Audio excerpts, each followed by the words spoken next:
10장 9절에서 11절까지만 합독하시겠습니다. 너희 중에 누가 아들이 누가 떡을 아들의 달라 떡을 하는데 달라 하면 내 돌을 주며 달라 하는데 뱀을 줄 너를 사람이 사람이 있겠느냐? 있겠느냐. 너희가 너희가 악한 악한 자라도 자라도 좋은 것으로 좋은 것을 자식에게 줄 자식에게 줄 알거든. 주거든 하물며 하늘에 계신 너희 아버지께서 구하는 자에게 좋은 것으로 주시니. 주지 않겠느냐. 아멘. 너무 유명한 성경의 본문이죠. 그래서 결국에는 이렇게 당연한 상식이자 원리입니다. 자녀는 아버지의 것으로, 부모의 것으로 이렇게 자라나고 성장하고 모든 필요를 공급받고 성장해 나가죠. 그래서 정상적인 부모를 가진 아이들은 자신의 필요를 걱정하지 않습니다.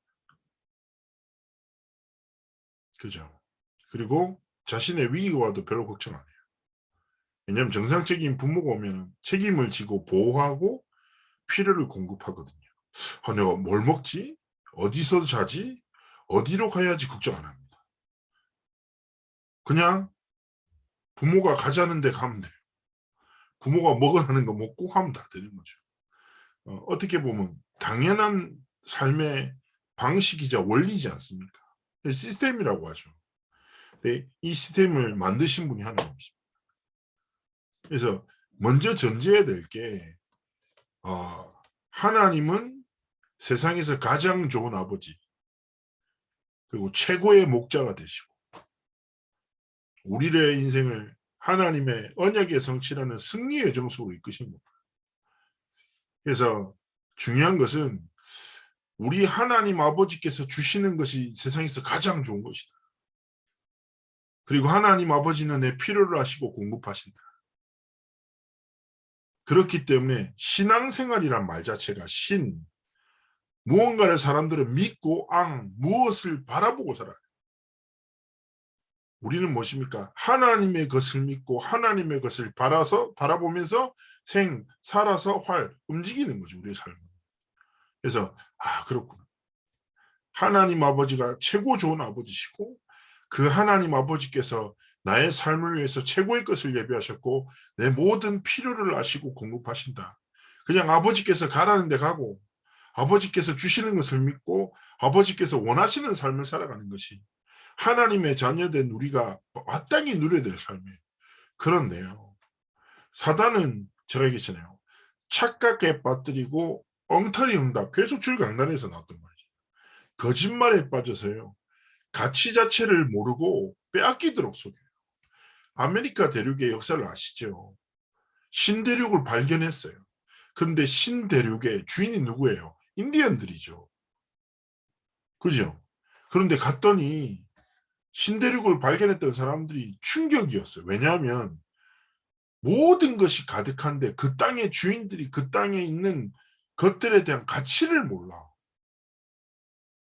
가치를 모르는 거예요. 그러다 보니까 그냥 거기서 재밌게 즐기고 있는데 정작 주어진 것들의 가치를 모르니까 처음에는 어떻게 합니까? 친해지고 유혹하고 달콤한 거 주고 점점 뺏어가다가 나중에는 생명까지 빼앗고 지금은 원주민들이 오히려 이방인 같잖아요. 역사 속에서도요. 가치를 모르면 빼앗겨요. 근데 빼앗기면은 그것만 뺏기는 게 아니라 대부분 이렇게 작은 것을 빼앗기는 것 같지만 결국에 인생이 가장 중요한 것을 뺏어요. 우리도 마찬가지예요. 사단은 끊임없이 하나님이 주신 것, 하나님의 자녀의 축복이 무엇인지 그 가치를 깨닫지 못하도록 예배도 그 익숙함에 빠져 예배를 통해서 하나님 주신 진짜 축복이 무엇인지 모르도록 끊임없이 속여요. 가치를 모르고 빼앗기도록 계속 속인다. 그렇기 때문에 우리는요. 하나님 앞에서 오늘 뭔가 대단한 게 아니라 작은 결단을 시작해야 됩니다. 우린 누굽니까? 하나님이 가장 좋은 곳으로 채우시는 하나님의 자녀요. 생명의 길로 부름받은 하나님의 자녀라는 사실을 잊지 말고 하나님 앞에서 진짜 기도를 시작해야 돼요. 첫 번째 무엇입니까? 자, 우리가 회복해야 될 기도자, 우리가 누려야 될 축복입니다. 하나님의 자녀. 결론이죠. 자, 하나님의 자녀란 단어는 우리에게 얼마나 익숙합니까? 익숙함이 주는 가치 훼손이 있죠. 맨날 그리스도 듣다 보니까 어떤 사람이 얘기합니다. 또 그리스도. 근데 요즘에 목사님이 계시잖아요. 물을 계속 주면은 생명이 있는 나무는 계속 자라난다. 근데 죽은 나무는 썩어 들어간다. 그죠?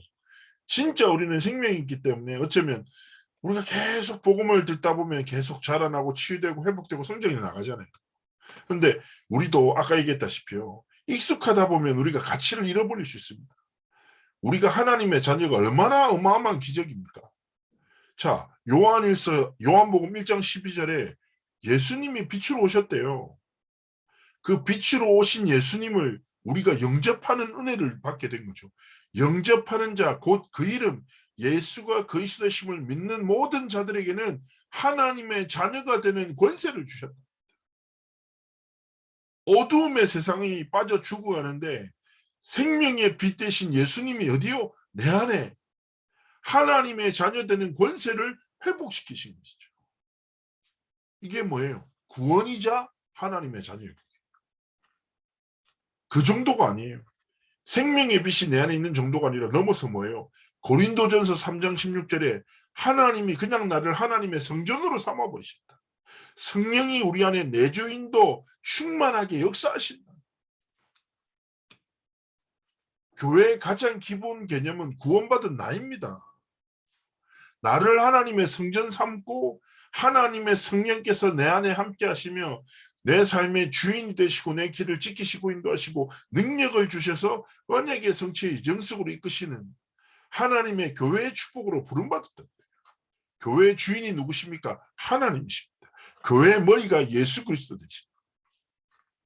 연약한 우리의 삶의 전능자 되신 하나님이 주인 되셔서 우리를 성전으로 삼으셨다. 그리고 갈라디아서 2장 20절이 무슨 말입니까?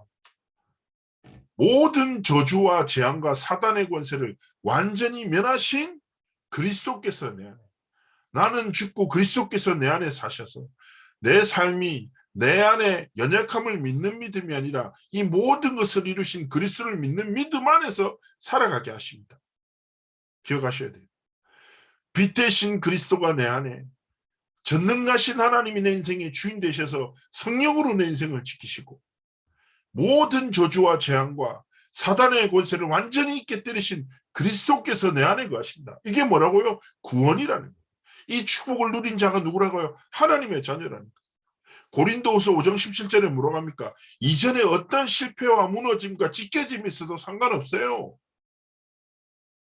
제가 한번 생각하는데 무속인 자녀가 저희 교회에 와가지고 이렇게 다락방하고 계속 사역을 했어요. 근데 한 날은 얘가 저한테 막 울면서 얘기하는 거죠. 아, 목사님, 저 억울합니다. 뭐 억울한데? 나도 예수 믿는 집에서 태어났었어. 기도의 배경을 가지고 자라났으면 좋겠는데 우리 집안은 우상숭배하는 집안이고 왜 우리 집안은 저주를 받았고 출애굽기 말씀에 3, 4대가 저주받는다고 했는데 난 너무 고통스럽다고 막 얘기하는 거죠. 그래서 저도 이렇게 원망스럽다고 얘기를 제가 정확하게 얘기했어요.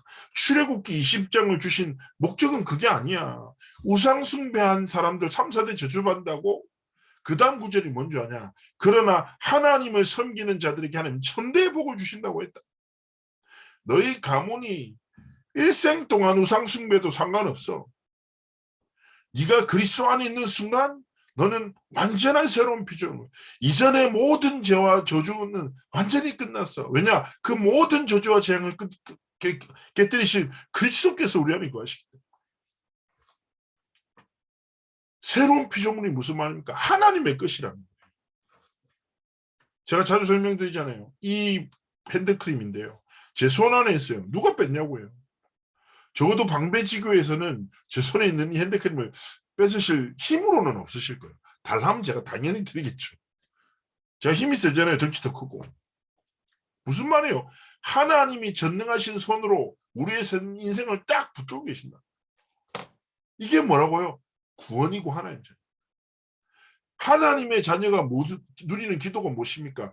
내게 임한 빛을 비추고 내 안에 계신 성령 하나님의 정말 내주인도 교통 충만함을 누리고 모든 저주와 재앙과 사단의 권세를 깨뜨리신 그리스도를 날마다 고백하며 과거의 실패와 상처에 머물지 않고 내가 이미 하나님의 것임을, 하나님의 소유된 자녀이자 백성임을 날마다 고백하는 거예요. 기억하셔야 됩니다. 하나님의 자녀라는 정체성, 구원의 축복을 누릴 때요. 어떤 은혜가 임합니까? 하나님이 주신 신분과 권세가 회복됩니다. 7가지 축복이잖아요. 그게 뭡니까? 성령이 내 안에 거하시고 나와 함께 하시고 내가 기도할 때 응답하시고 내가 기도할 때 하나님이 사단의 권세를 꺾으시고 하늘 군대를 동원해서 역사하시고 하나님의 언약의 성취와 세계복음의 여정성으로 우리 삶을 이끄십니다. 이 하나님의 자녀에게 주신 축복이 우리의 삶에 실현되는 거예요. 언제요? 하나님의 자녀의 기도를 진짜 깨닫고 기도 시작합니다. 사단은요, 제가 아까 얘기했잖아요. 하나님이 주신 것에 대한 가치를 빼앗기도록 하나님 아버지의 것이 아니라 세상의 것을 막 믿고 바라보고 살아가도록 속인다. 정말 하나님 앞에서 고백하셔야 돼요. 하나님의 자녀의 완전한 축복으로 인해 감사합니다. 그래서 제가 영성합숙이라는 그 렘넌트 영성합숙이라는 훈련을 심부름할 때 첫 시간에 류 목사님 오셔서 되게 서론에 끝내셨거든요. 많은 사람들이 뭐가 필요하다, 내가 뭐가 중요하다 얘기하는데 다 헛소리라는 거예요. 하나님이 주신 구원은 완전한 축복이다. 더 필요한 게 없다. 더 좋은 것을 구하지 말고 하나님이 내게 주신 최고의 것을 누리며 살아라. 그래서 구원받은 자의 신분과 권세, 내게 임한 빛, 성령 하나님의 역사와 모든 죄와 저주와 사단의 권세를 깨뜨리신 그리스도를 믿는 믿음 안에 시작할 때 하나님 모든 걸 회복하신다. 이때 우리는 깨닫게 됩니다. 무엇을요? 하나님이 주신 최고의 것 무엇입니까? 이 땅을 살아가고 이 땅을 정복하고 다스리기 위해서 하나님이 우리에게 뭘 예비하셨습니까? 보좌의 능력. 정말 이 보좌의 능력이 9가지가 성삼위 하나님이 주시는 보좌의 능력이 뭐예요? 내 힘이 되고 내 삶의 중요한 내용이자 신앙 고백이 되길 원하시는 거죠. 첫 번째 무엇입니까? 3초월이에요. 3초월. 하나님은 지금도 성삼위 하나님이 말씀을 통해 보좌의 축복을 계속 누리고 전달하신다. 이 보좌의 축복을 가지고 기도할 때 이 보좌의 축복이 시공간을 초월하는 역사를 통해서 내 업의 현장에 내 후대들의 인생에 계속 전달되고 증거되는 거죠. 그리고 하나님은 그것을 통해서 우리를 뭐예요? 증인으로 생명의 빛을 비추는 증인으로 우리 삶을 이끄시고 축복하시는 겁니다. 그래서 지금도 기억하셔야 돼요. 우리가 하나님의 자녀란 정체성 가지고 신분과 권세를 누리면서 보좌의 축복으로 기도할 때 나와 관계된 모든 현장이 하나님의 역사는 전달된다. 내가 기도할 때 관계된 모든 현장에 흑암의 권세는 완전히 무너진다. 확신하셔야 돼요. 그리고 무엇입니까? 이것으로 계속 살릴 때요. 계속 내 안에 생명의 운동이 시작돼요. 그게 뭡니까? 창세기 1장 27절, 28절이 계속 회복되는 거예요. 내 안에 있는 하나님의 형상과 생육하고 번성하고 땅에 충만하고 땅을 다스릴 모든 것이 하나님의 형상 안에 우리 안에 주어진 거라니까. 제가 아까 얘기했잖아요. 무언가 좋은 것을 하나님 더 달라고 기도하는 것이 기도가 아니에요. 이미 하나님이 내게 주신 완전한 것을 누리는 복음의 정말 지식이 아니라 능력을 회복하고 누리는 기도 속으로 들어가기 원하시는 거죠.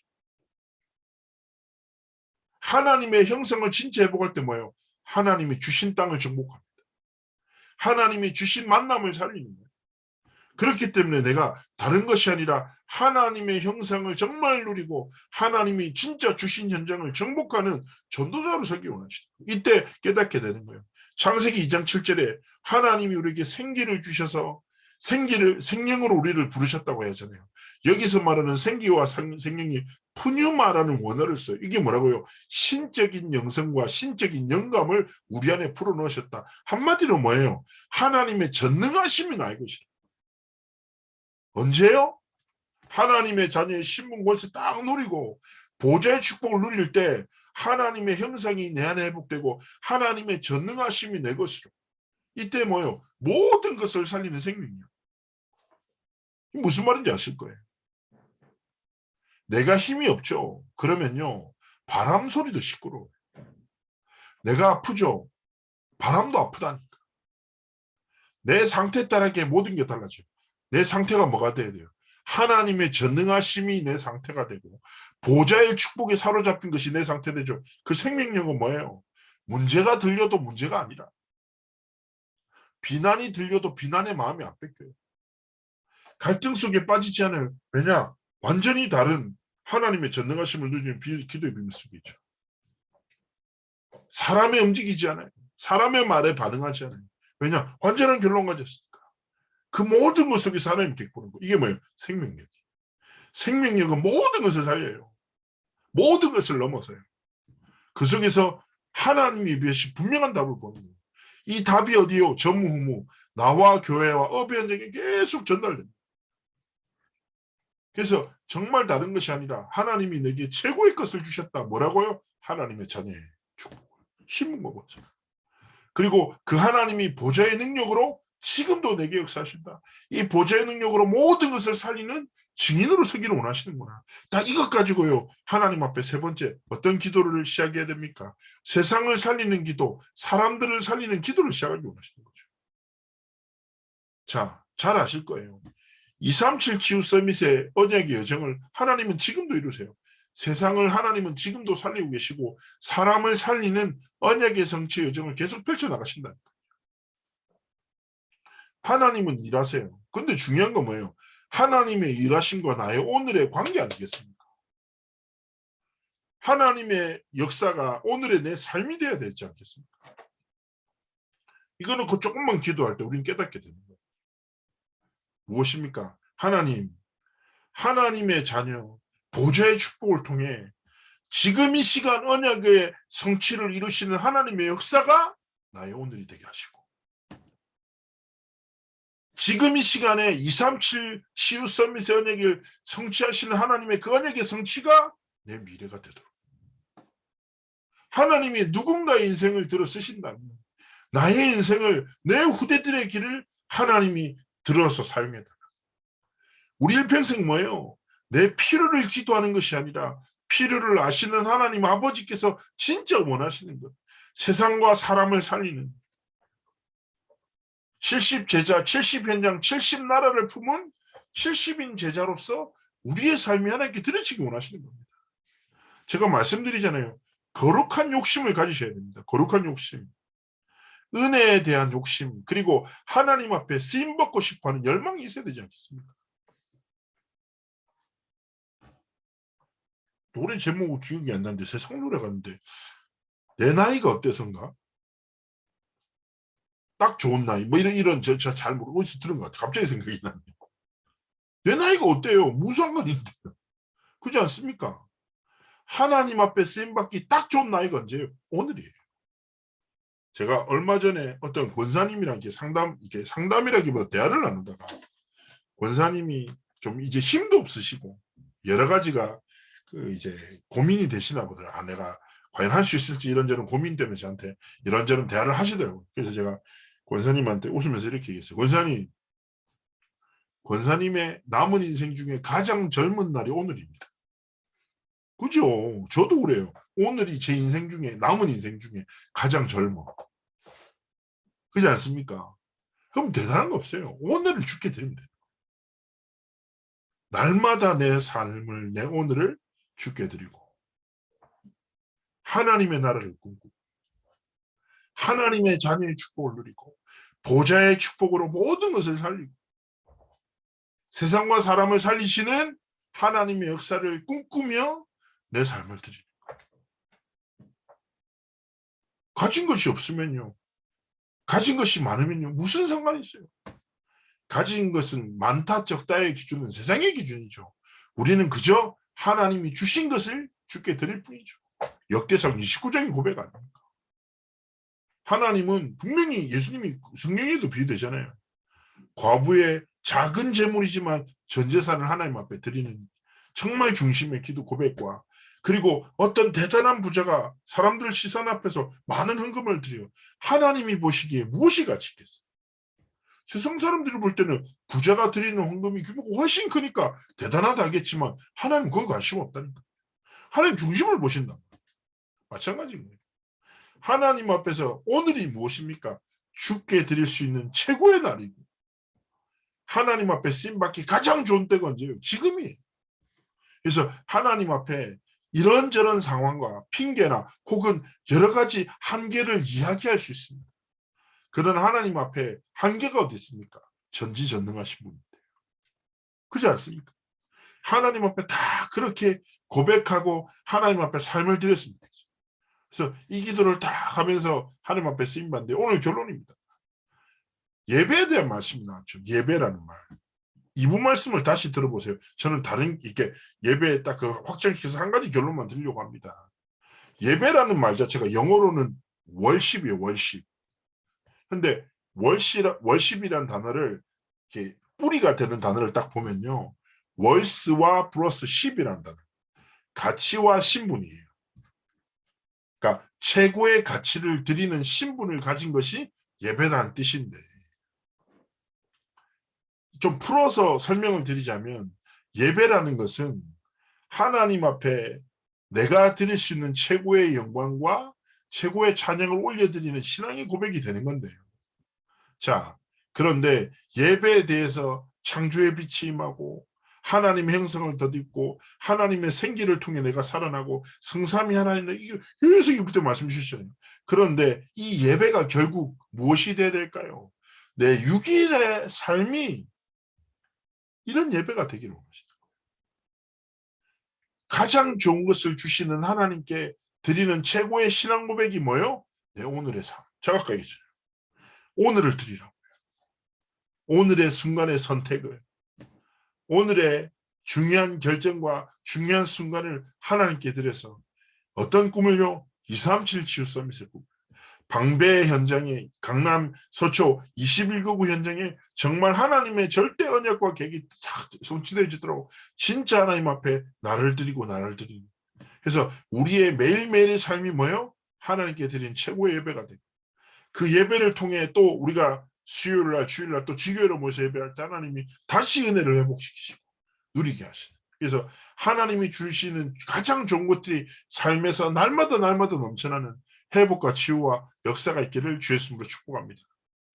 한 주 동안 딱 삶을 살아가실 때 하나님이 나한테 최고의 것을 주셨구나.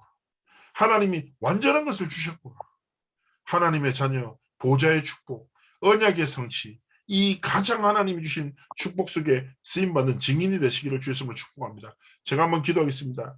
전능하신 하나님께 감사를 드리며 이 시간 기도하는 것은 하나님, 사단은 하나님의 것에 대한 가치를 깨닫지 못하도록 속이고 다른 것을 통하여 빼앗고자 끝없는 거짓말을 통해 역사합니다.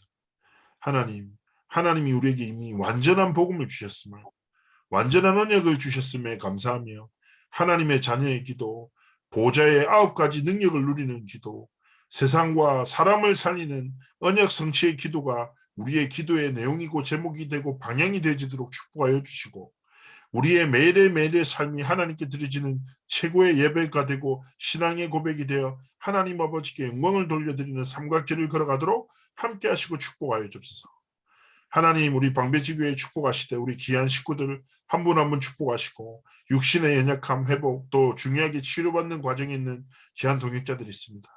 때를 따라 돕는 하나님의 은혜와 사람이 이해할 수 없는 하나님의 전능하심이 임하는 치유의 능력을 아버지 하나님 바라셔서 아버지 모든 것이 회복되고 하나님의 뜻과 계획이 성취되어지고 오직 하나님의 영광만 나타나도록 하나님이 주신 최고의 것을 누리는 가장 축복된 시간들을 누리도록 함께 하시고 축복하여 주옵소서. 우리 방배지교를 통해서 하나님이 원하시는 말씀운동, 전도운동, 제자운동이 시작되어 70현장, 70제자, 70나라가 품어지는 하나님의 귀한 제자들이 일어나는 중요한 현장 되도록 함께 하시고 축복하여 주옵소서. 감사드리며 살아계신 주 예수 그리스도의 이름으로 기도합나이다. 아멘.